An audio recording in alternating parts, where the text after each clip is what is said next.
Hi, my name is Barbara Cook.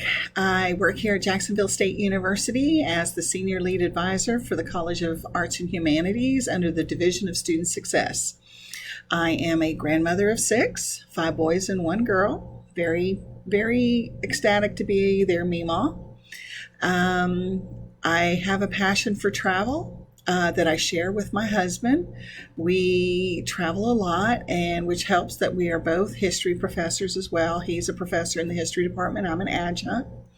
And we really enjoy going to the places that we teach about and using the knowledge that we learn there in our classrooms with our students. I think it gives us a little bit more of a personal dialogue and feeling when it comes to presenting the information to our students.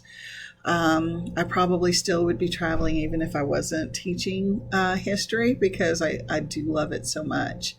I do believe that traveling really opens our minds up to everything that goes on in the world. And I highly recommend it for everyone.